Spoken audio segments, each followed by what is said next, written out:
Imagine it's 1944. World War II is raging. A 22-year-old Japanese intelligence officer named Hiroo Onoda is dispatched to a remote island in the Philippines called Lubang. His mission is straightforward but absolute. Conduct guerrilla warfare. Sabotage the enemy, and under no circumstances are you to surrender or take your own life. These weren't just orders, they were a sacred duty, etched into his very being. He was told the Imperial Army would return for him, no matter how many years it took. And so, with a small group of soldiers, his lonely war began.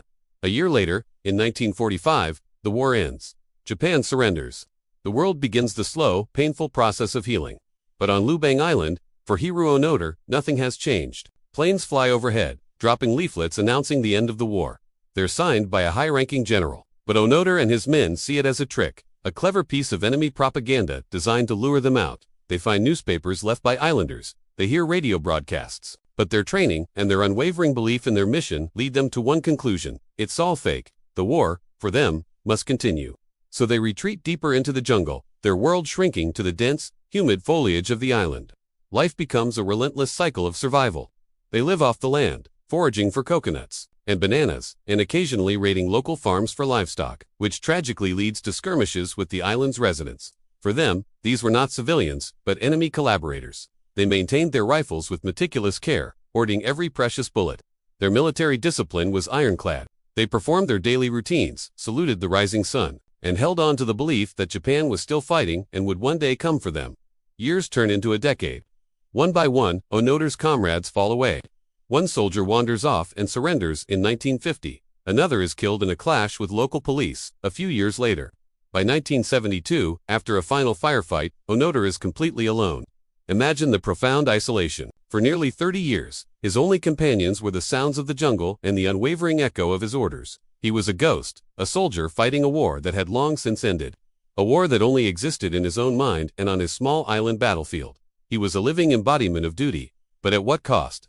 His reality was a prison built from loyalty. Then, in 1974, something extraordinary happens. A young Japanese adventurer named Norio Suzuki arrives on Lubang Island. He's a bit of a dropout, a free spirit who had told his friends his life's quest was to find Lieutenant Onoda, a panda, and the abominable snowman. In that order, it sounds like a joke, but he was serious. After just 4 days of searching, against all odds, Suzuki finds him. He calls out, "Onoda and the Emperor, and the people of Japan are worried about you." An old man in a worn-out military uniform emerges from the jungle, rifle in hand. It's him, Hiroo Onoda. But the story doesn't end there. Onoda listens to Suzuki. He looks at his modern gear. He hears about the new, peaceful Japan, but his conditioning is too deep. He tells Suzuki he will not surrender. He cannot go home unless he receives a formal order from his superior officer.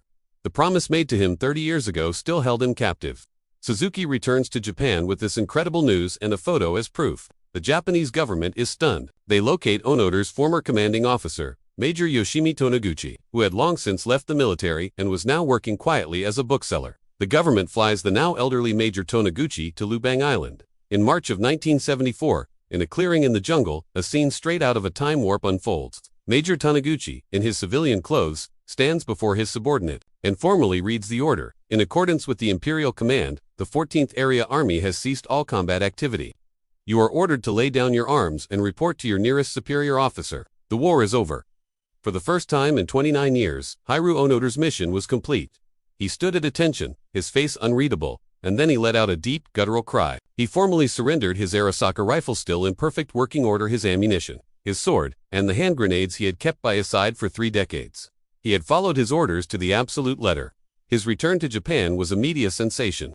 He stepped off the plane into a world that was utterly alien to him. The quiet, disciplined Japan he had left was gone, replaced by a bustling, high-tech, consumerist society. The skyscrapers, the bullet trains, the culture, it was all a shock. He was a hero to some, a relic to others.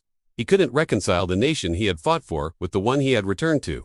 The profound sacrifice, the decades of stolen life. It all seemed to clash with this new reality. Feeling out of place, he later moved to Brazil to run a cattle ranch. Finding a sense of peace in the wide open spaces that he couldn't find in modern Tokyo, he eventually returned to Japan to run nature camps for children, hoping to instill a sense of resilience and survival skills. Hiroo Onoda's story is a powerful and tragic testament to the human capacity for endurance and belief. It's a sobering reflection on the nature of duty, the weight of obedience, and the immense, personal cost of war that can last long after the final shots are fired. It makes you wonder, What are the invisible orders we follow in our own lives? Thanks for watching. If this story moved you, please consider liking the video and subscribing for more incredible stories from history. We'd love to have you with us. See you next time.